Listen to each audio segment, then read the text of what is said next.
नाज़रीन, ठट्टो मां रिपोर्टर लखा ॾिनो। झिरकाई जी रिपोर्ट मुताबिक़ अलहाज सैयद एजाज़ अली शाह शिराज़ी जी यादि में झिरक साइड क्रिकेट ग्राउंड ते हलंदड़ टूर्नामेंट आख़िरी मरहले में दाख़िल थी वई आहे।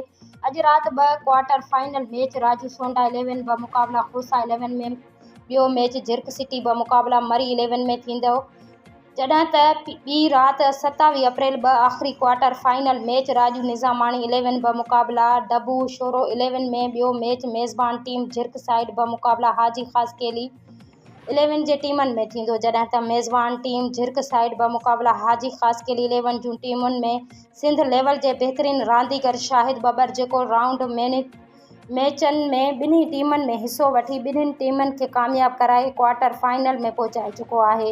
हाणे ॿिन्हिनि जो पाण में मुक़ाबिलो आहे।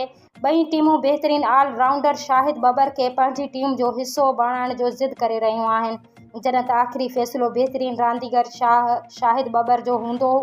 उहो ॿिन्ही मां कहिड़ी टीम जो हिसो थिए, बाक़ी शौक़ीननि खे पको यकीन आहे जंहिं टीम सां शाहिद बबर गॾु हूंदो, उहा टीम मैच में कामयाबी हासिल करे सेमीफ़ाइनल में पहुची वेंदी।